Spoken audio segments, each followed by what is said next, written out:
It's an absolutely insane day in the world of Magic the Gathering. Wizards of the Coast has just dropped the new Commander Banned and Restricted update, and it has made some serious changes to the format. Magic. I am a wizard! History. I'm an old wizard! The Magic Historian. My bones hurt. Greetings! Owners of fine luxury cardboard rectangles, my friends. I hope the day finds you well because we have gathered for a groundbreaking installment of Mega Magic News. This is all about Commander. And actually, speaking of Commander, tonight on my live stream channel, I am going to be doing an unboxing of a very special Commander deck. You're welcome to join me and check that out. Now, today's announcement makes some big shifts. First of all, there are literally no bans. It is all unbannings that are happening today, and Wizards goes into depth about a bunch of cards that aren't currently being unbanned and gives you the information on the likelihood of them returning. This is a fantastic announcement, and there are going to be people scrambling to get their hands on some of the cards that have been unbanned. Looking at the list, I couldn't believe a few of the choices that they made. Get comfortable, my friends. There is a lot to discuss today. This was written by Gavin on behalf of the Commander format panel, and it says, "We said we'd do an evaluation of the format's ban list ever since the panel was announced last year. We've now finished the evaluation of that list, and today we're unbanning 5 cards. For those using brackets to define your decks, it should be noted that cards being unbanned will immediately move to the Game Changers list. And if you're interested in more talk about brackets, you can check out today's update, including several new Game Changers, in this article. When it came to reviewing the banned list and unbanning cards, we felt the cards we unbanned should meet some or all of these criteria. Number 1, cards that have some fond memories associated with them. I feel that strongly. One of the cards that they're unbanning is something I am super hyped on. Number 2, cards that can contribute to positive play patterns, enjoyable decks, and or splashy moments. And you'll notice that positive play patterns and enjoyable decks might not line up with splashy moments, because splashy moments can be some real cheesebag nonsense where you pull some genuine shenanigans. And number 3, cards that don't create runaway games or negative play patterns. And I'm going to have to fully say that one of the cards I'm hyped on absolutely can create negative play patterns, straight up combos that will just win you the game. Now, it continues. There are also cards we felt would be safe at the power level of bracket 3 and above, where Game Changers generally sit. However, we also wanted to recognize that the idea of Commander brackets and the Game Changers list is still relatively new, and not everyone will be using these systems. We want to be mindful with the cards that we choose to unban. And that makes sense to me. I have seen people in both categories. Some people saying, I like the new bracket system. Some people saying, I'm straight up not using this and we're still just doing rule 0. Ultimately, there is still the necessity for a conversation to be had before you start playing Commander, right? It says, over the rest of the year, we'll be curious to see how the adoption of brackets continues to go and how these unbans affect players' games. This will tell us a lot about any future unbans we may make. And so, we've got 5 unbans to talk about, and I wouldn't be surprised at all to see these 5 show up in a secret lair, basically so that Wizards of the Coast can take advantage of the fact that they've unbanned these cards. Starting up, we've got Gifts Ungiven. So, if you've never seen it, it's 1 blue and 3 for an instant. Search your library for up to 4 cards with different names, reveal them. Target opponent chooses 2 of those cards, put the chosen cards into your graveyard, and the rest into your hand, and then shuffle. This is a very hard choice style card. Back in the day, you would see people basically go and get cards they wanted to put into their hand and then other cards that would let you get things out of the graveyard. So no matter what combination of things you chose, oh, did you choose to make the sorcery that I want go to the graveyard? Well, guess what? I've got a creature here that'll get that sorcery back. So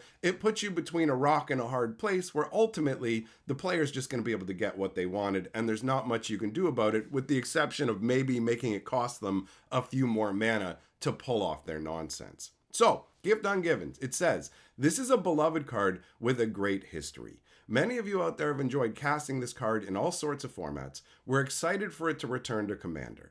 The previous concern had been the nature of this as a power tutor, the time-intensive casting process, and the combos enabled by this card, which are all genuine concerns, right? First of all, tutoring up 4 cards is really strong. The time it takes to go through and pick out the 4 cards and then choose which of your opponents is actually going to select the cards for you, and just the dirtiness of, oh, am I playing a 2-card win con? I can get it with this. It says, we considered this within the structure of brackets and just regular pre-game conversations. If your deck is trying to infinite combo people with this, they should often help to sort out if you're playing in the right environment. On the other hand, a fair Gifts Ungiven is very fun and akin to Fact or Fiction in the politics and interplay between players it can create. I can't disagree with the fact that if everybody is being fair about it and not actively trying to skis, that Gifts Ungiven isn't necessarily too powerful. You're going to end up with 2 cards. Someone's going to get to pick those 2 cards to stop you from getting the strongest. But as a combo enabler, it is totally busted. The next card up is one that is going to induce massive amounts of salt and hilarity, and that is Sway of the Stars. I did not expect them to unban this. This is a wild spell. 2 blue and 8, sorcery. Each player shuffles his or her hand, graveyard, and permanents he or she owns into his or her library, then draws 7 cards. Each player life total becomes 7. This is absolutely wild. And take a moment to appreciate how awesome this artwork is. You have a mystic who's crouched atop this waterfall, and all of these crazy little ethereal motes flying around him. It's basically like he's pulled the stars down out of the sky. There's 7 of them to represent the 7 concept of the card. The crest moon behind him as well, the crescent moon, I should say. This is a really awesome piece of artwork, and like really feels like an insane magical spell from both the artwork and the concept, where you're literally basically remaking reality. Your hand's gone, your graveyard's gone, everything in play is gone, and now boom, we're starting over, but everybody's at 7 life. And I've only seen this played in like one-on-one Magic. So now turn around and say, oh, you were at 40, now we're all at 7. It does mean at least that you're not going to have to spend as long to resolve the next game, and not the next game, but to resolve this new pseudo game that you're playing, because that's how it genuinely feels, right? And there are ways to cheesebag with this. If you can have spells suspended, creatures that have been exiled that will come back, there's definitely ways to take advantage of it. It has such a big fat honk boy casting cost, but Commander has no problem with that, right? So it says, a 10 mana way to reset the game akin to Worldfire, which was previously unbanned in Commander, to little fanfare or play. There are some players who enjoy this effect. It's an impactful card, but not very powerful. There are plenty of other spells that cost 8 or more mana that have a far higher impact than Sway.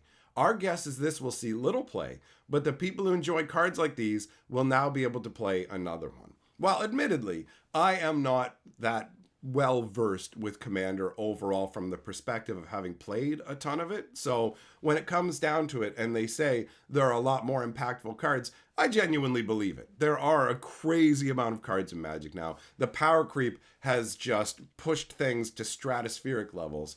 And yeah, for 10 mana, you can probably just straight up win the game rather than use something like this. So this is going to be one of those wonky cards. My friend Wayne, who invented Double Strike, he loves to play goofbag strange decks. So this is right up his alley. And I totally see this as a reasonable unban, even if I didn't really see it coming.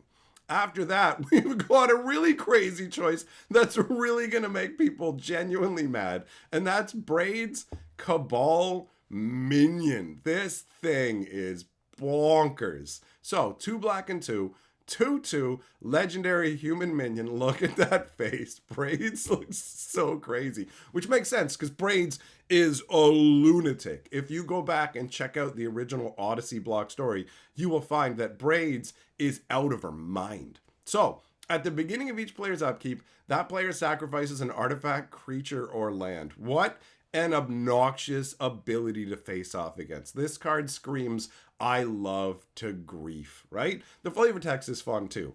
Home is where you can find a decent graveyard, and strangers can disappear without awkward questions. Combine that with that look on her face, this is a really solid flavor package. But man, is this obnoxious to play against. And if you get it down early and you can make it stick, you can just hose your opponent. Sometimes people slow roll in Commander. If you don't get early mana rocks and this thing hits the board, it can just start chewing up your lands. This is an absolutely insane choice. Once upon a time, Commander had rules where you would have banned as commanders and just banned in Commander, but they don't do that anymore. So this is absolutely a wild scenario to see that they're bringing it back. So it says, this card is a beloved character and a card many are nostalgic for.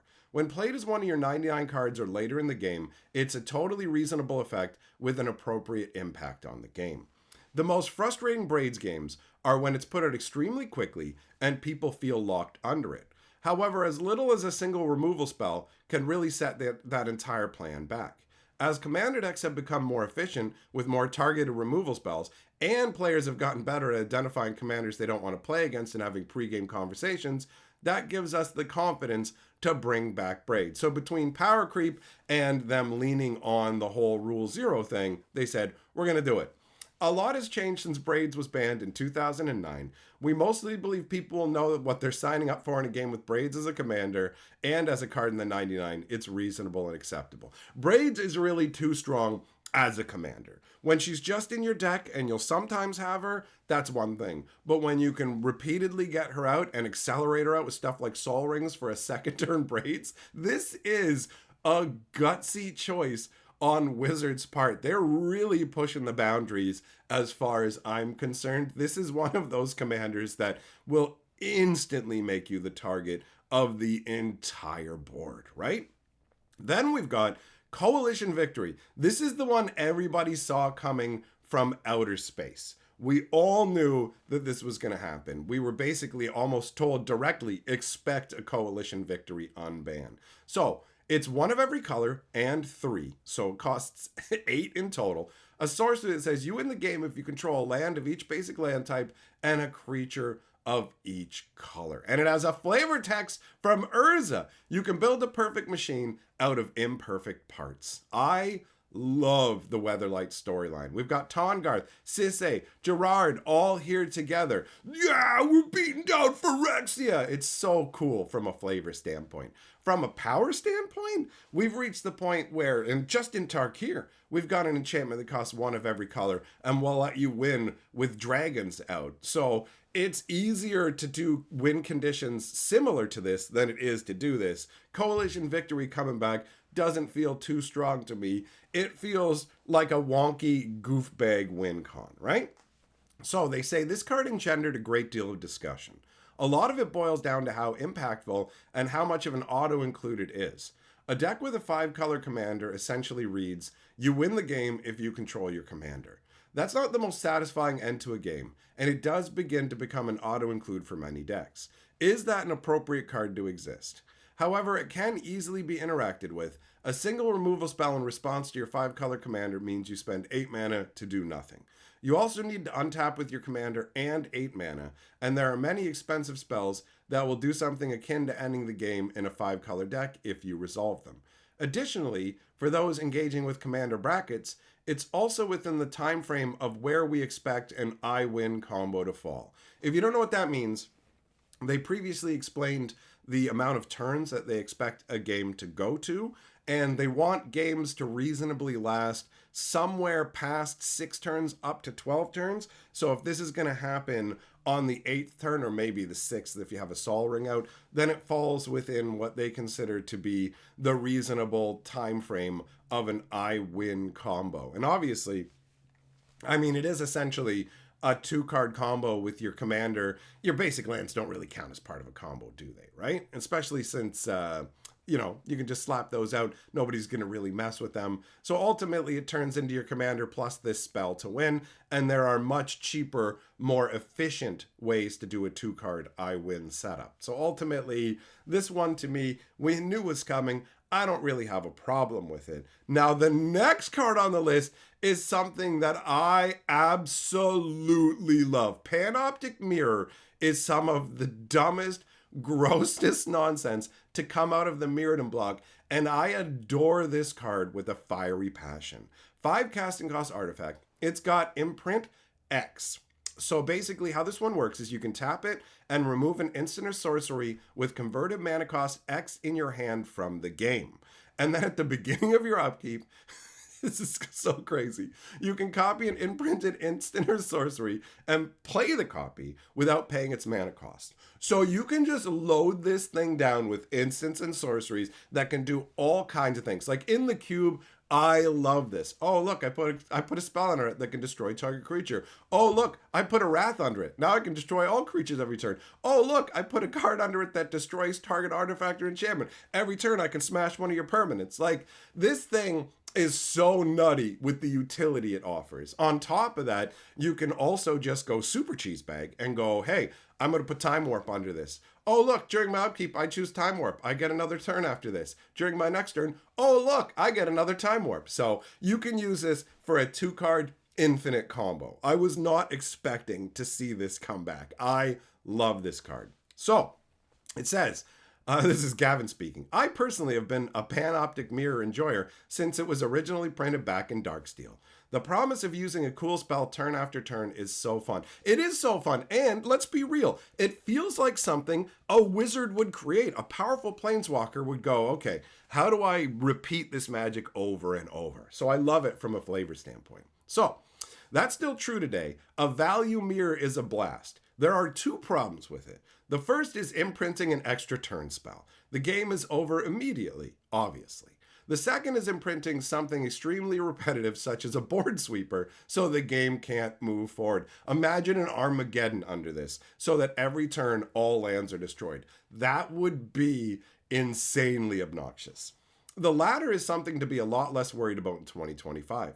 There are so many answers to artifacts and decks that even if you're under a board lock, you can get out of it. That does not feel inaccurate. They have a ton of artifact removal now, and everybody plays with so many artifacts that you'd be crazy to not have some answers to the not-so-artifacts people are running.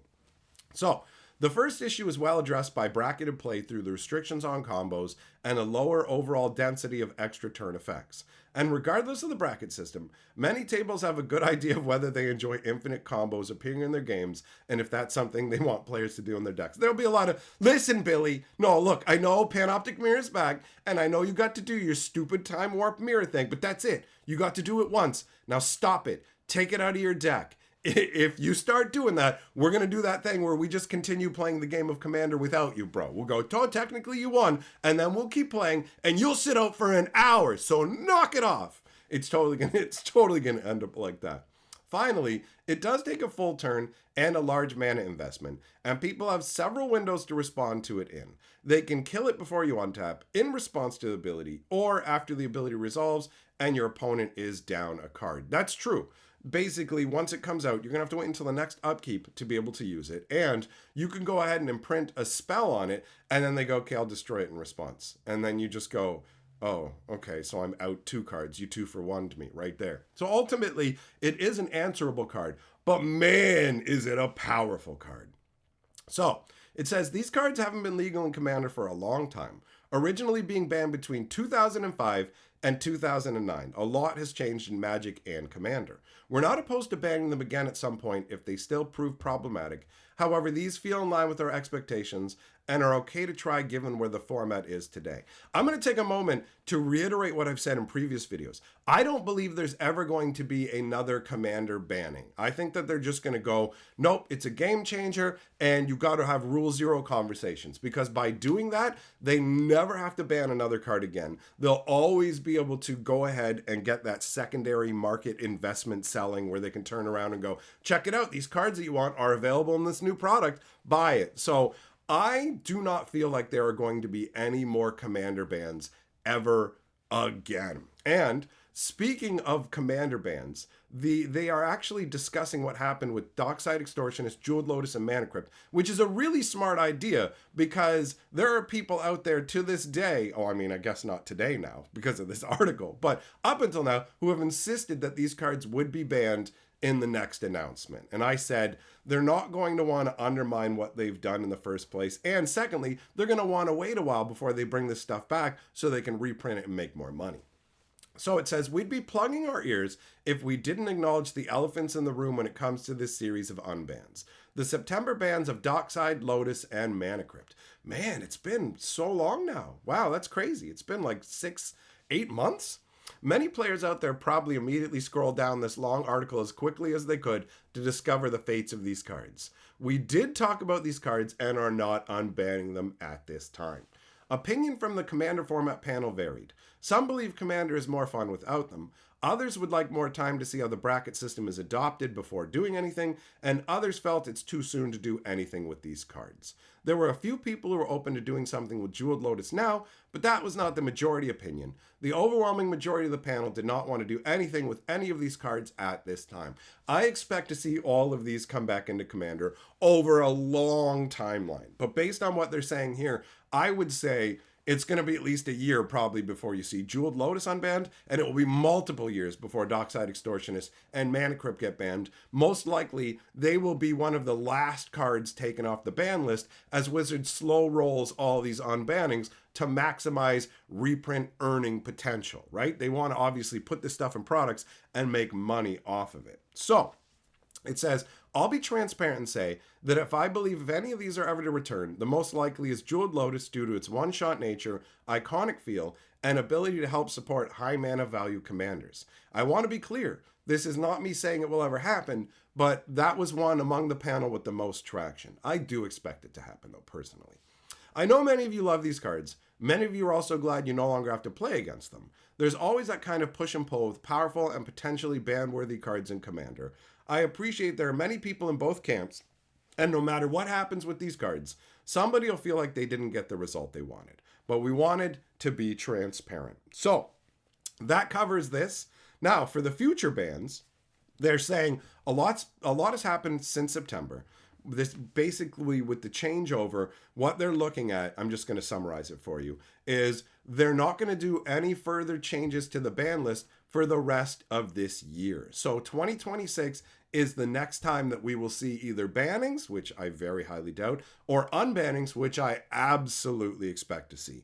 I believe that Wizards of the Coast will eventually unban the entirety of the Commander banned list and just put them in the game changer category, because remember, things are going to keep power creeping. So 2 or 3 years from now, they're going to be able to unban more powerful cards saying, well, the stuff that's available has gotten more powerful, right? That's how I view it. But no more bans or bans for the rest of the year. And they actually went through a bunch of cards and individually discussed them in terms of their unbannability, game changer nature. Now, they said we're not going to actually go ahead and basically ever take these off of the banned list. So Ancestral Recall, Black Lotus, Chaos Orb, Channel, Falling Star, Caracas, Library of Alexandria, the Moxes, the original ones, Shahrazad, Time Vault, and Time Walk. A lot of this stuff is on the banned list. They could reprint Channel if they wanted to, and Caracas as well. But most of these cards they can't reprint. I should have given a little asterisk. When I said that they're going to remove stuff from the banned list, I'm guessing they're probably just going to leave all the reserve list stuff on there because they can't really monetize it. But that remains to be seen. Maybe I'm being too cynical with that. Now for individual card discussion. Balance. This card massively strips resources out of the game, providing mass land denial, hand disruption, and a board sweep all in one. It's especially brutal in decks that are all about mana rocks, which are already strong. It is unlikely return, but there is potential, and the artwork on Balance is amazing. This was the first individual single I ever bought back in the day. I was flipping through the rare box when I just started the game at the store. I read it and went, this is this is the most bonkers nonsense I've ever seen. And immediately got one and put it in my deck. And man, is this card strong. Biorhythm.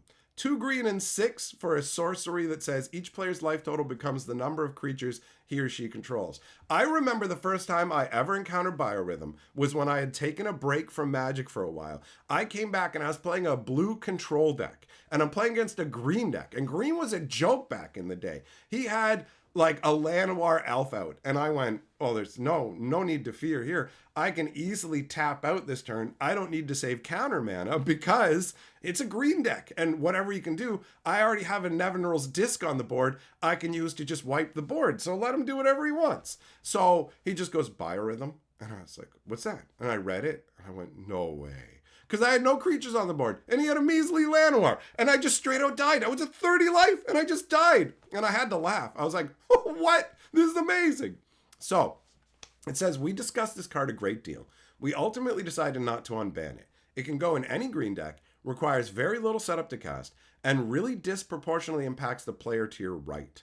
Compared to Coalition Victory, which only goes in 5-color decks and requires you to control 5 colors worth of permanents, it's a bit much. It could potentially come off someday, but we're leaving it for now. It is a bonkers effect in Commander.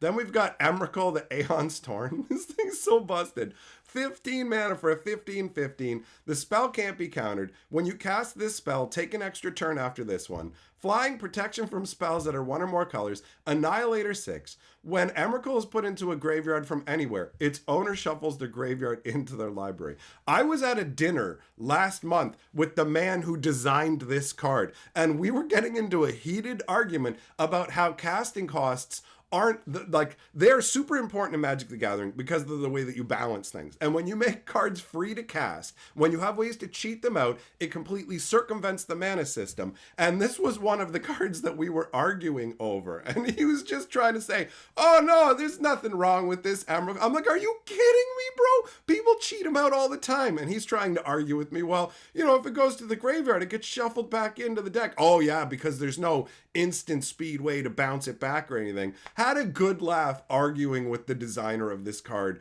over how insanely broken it is. And then I ended up playing Commander with him, and he was using a cheesebag Eldrazi Annihilator deck. So actually, if you haven't heard, I did an interview with him. It's Brian Tinsman. I did an interview with him talking about game design, and that is available over on my live stream archive. So I'll leave a link to that at the end of the video if you want to go and check that out, because I really like Tinsman. Anyways, enough of an aside. Let's go. Emrakul is a powerhouse, whether cast or cheated onto the battlefield. As a colorless card that any deck can play, it was the de facto top end in a ton of decks while legal, and saw a lot more play than was fun.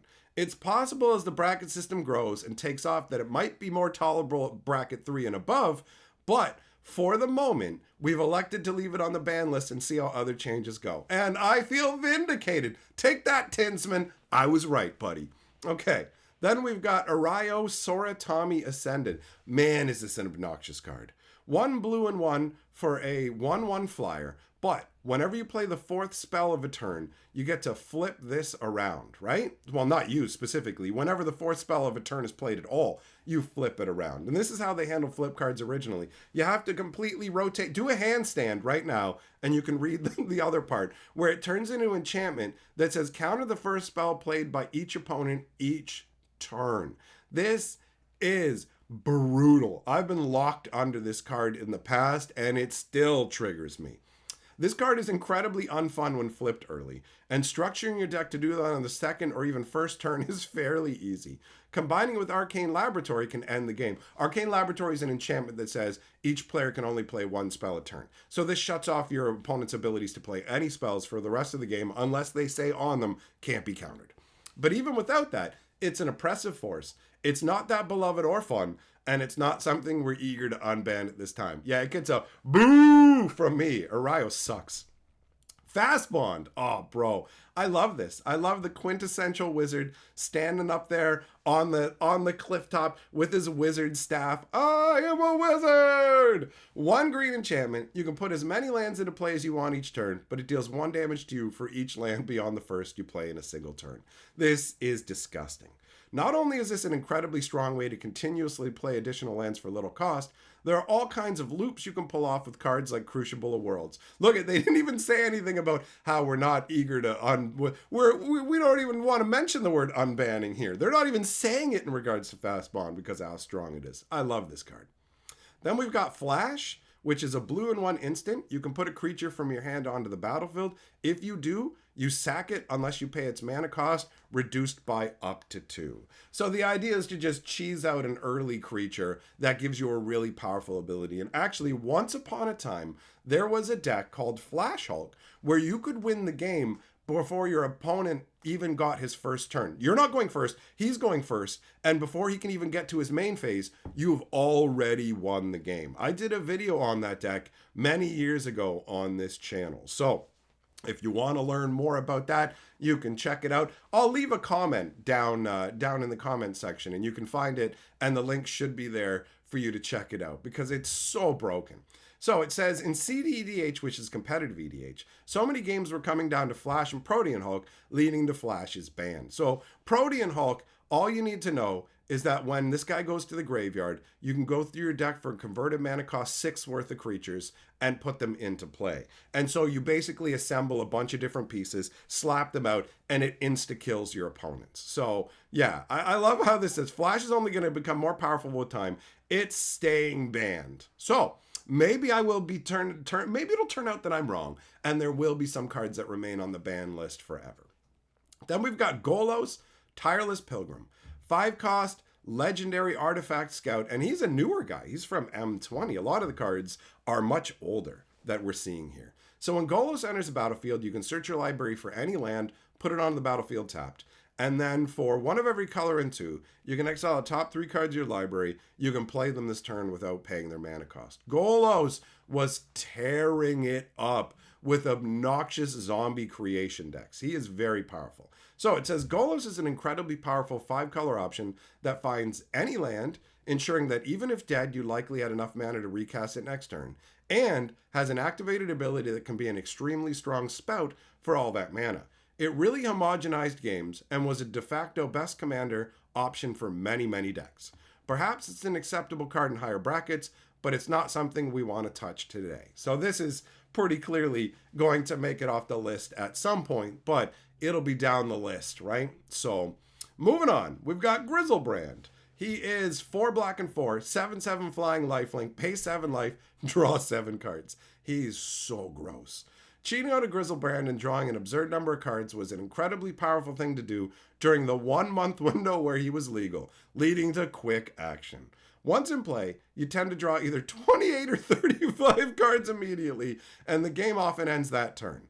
I can imagine a world in which Grizzlebrand returns for high bracket players to enjoy, but I would say it's more likely than not he permanently remains on the banned list. I'm guessing that he'll make it off at some point. Once they've run out of other targets to reprint and sell, he will meander his way off the list. I expect it. Then we've got Hull Breacher.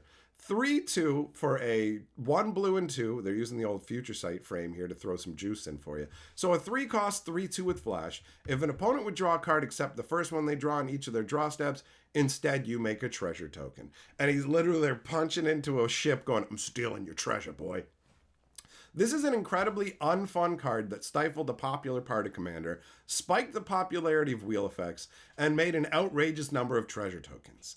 There's a theoretical rejiggering of brackets where you could tell me this is acceptable, but I wouldn't expect it, and certainly not with the brackets as they are now. So this is a potential unban later, but not for now.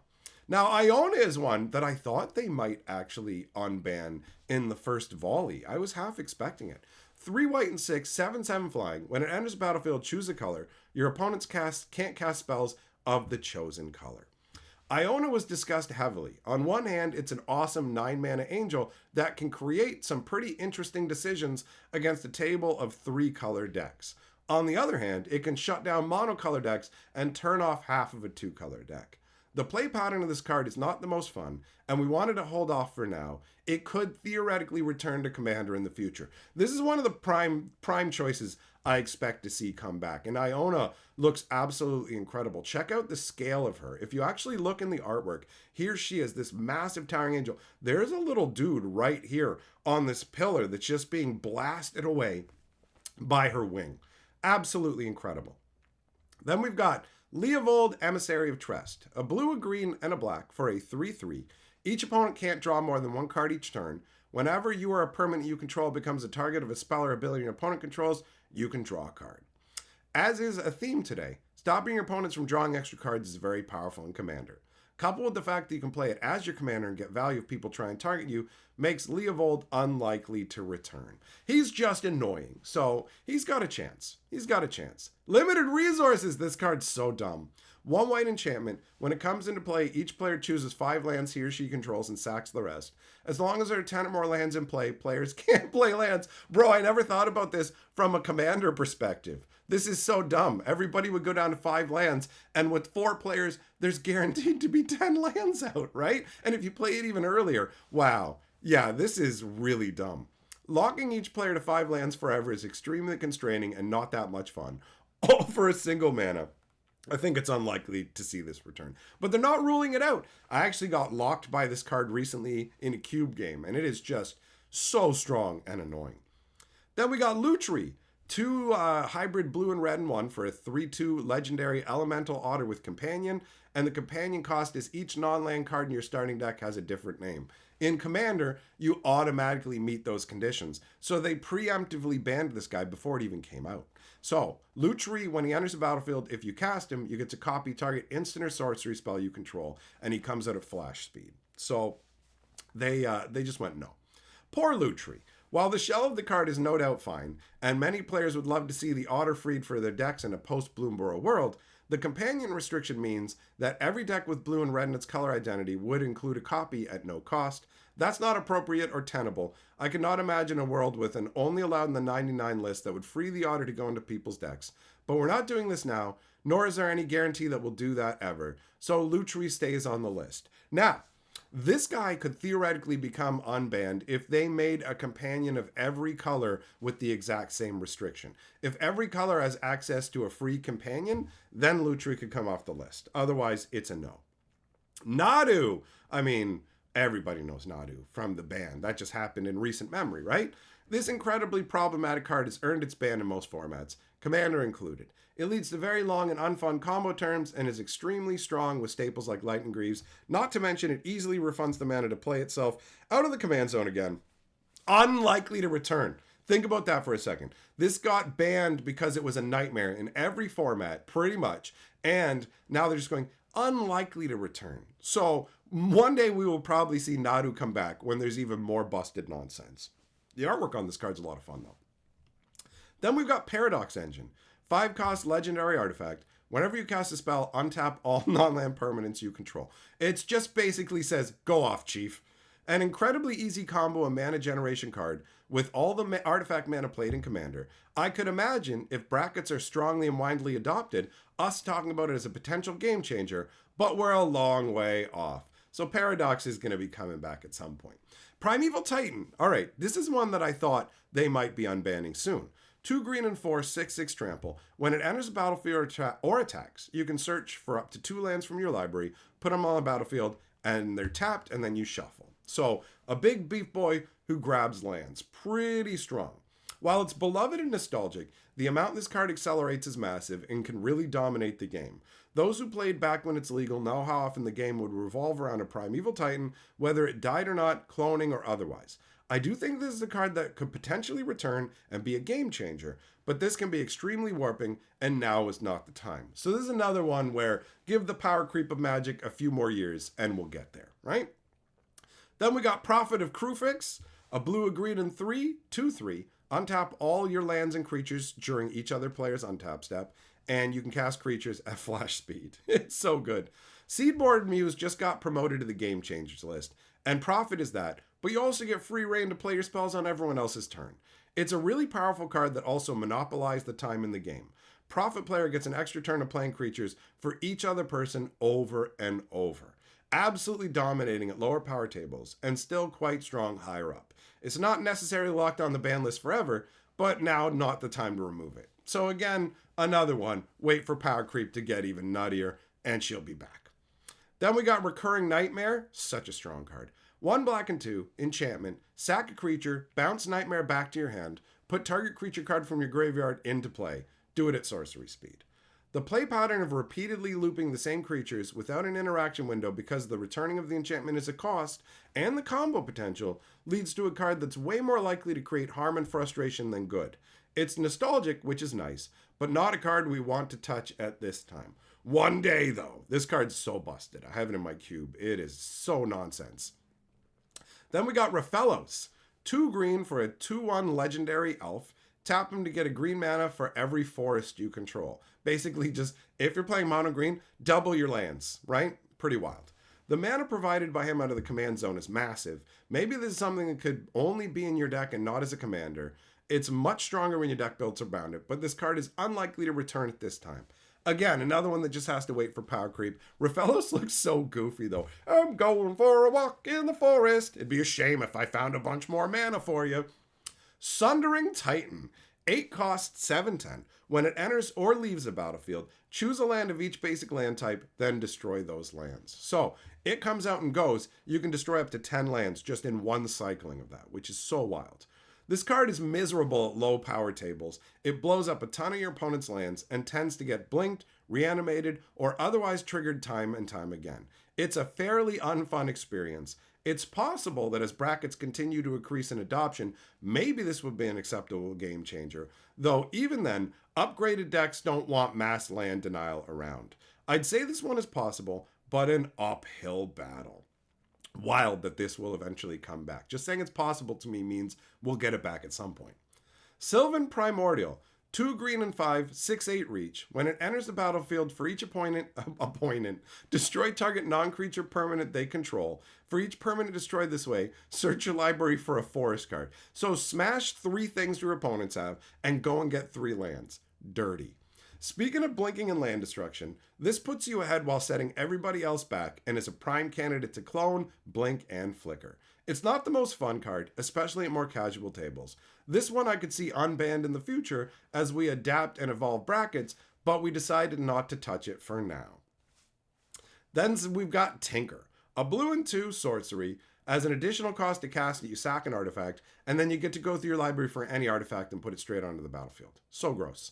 Being able to turn any mana rock into a large game-ending artifact threat early is wildly powerful, which is why this has caught an appropriate ban in many formats, Commander being one of them. Notice how there's no discussion of, oh, we won't bring this back though. So, Oh, you know what goes fun with Tinker? Things like Talarian Academy. A land that just says tap, add a blue to your mana pool for every artifact you control. It's wild that they didn't know when they made this back in the Urza's block day that this was going to be stupid powerful. Here you go. Have Talarian Academy. Have Memory Jar. We've lost our minds. So, artifacts are everywhere in Commander, more now than ever with the proliferation of clue, food, and treasure tokens. This mana producer would be up to the same kind of fast mana nonsense alongside artifact ramp it's always been, and I would say it's unlikely to be unbanned. I would agree with that because this is on the reserve list, so Wizards of the Coast can't reprint it anyways. They don't stand to financially gain from it returning. You'll notice that, right? When it comes to the powerful stuff, if they can reprint it and make money off it, unlikely to return. If they can't, we don't see this coming back. Trade Secrets. 2 blue and 1 sorcery. Target opponent draws 2 cards. Then you drop to 4 cards. That opponent may repeat this process as many times as he or she chooses. I built a combo deck using this where I cast it at instant speed and used a Mindslaver to control my opponent's turn, cast it on their turn, and made them choose to do it over and over until they ran out of cards. Okay, this is an unusual one. It's a collusion card, meaning 2 players can collude to each draw tons of cards. It's not the most fun to resolve or play against, and the games where it's cast are rather silly. While there's a bit of politics that you must opt into making it work, in general, it's not the kind of gameplay we want to promote. It's unlikely to be unbanned. Yeah, it's really just going to benefit 2 people who can then run away with the game.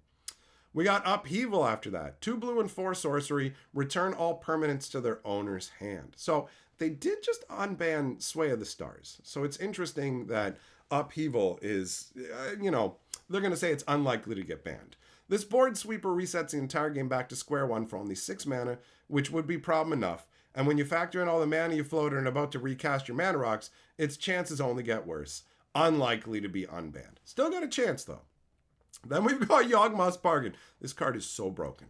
2 black and 4 enchantment, skip your draw step, pay a life, draw a card. When you have 40 life, that's bonkers. So, Necropotence is very strong and is now a game changer. Bargain, while more expensive, gives you the cards immediately and lets you combo off. It's not impossible it's outside the scope of being a game changer since Necropotence is not dissimilar, but I wouldn't plan on this returning. So, don't expect to see Yawgmoth's Bargain coming back. Now, that is the entirety of all of the unbannings, the game changers. This has been a massive discussion.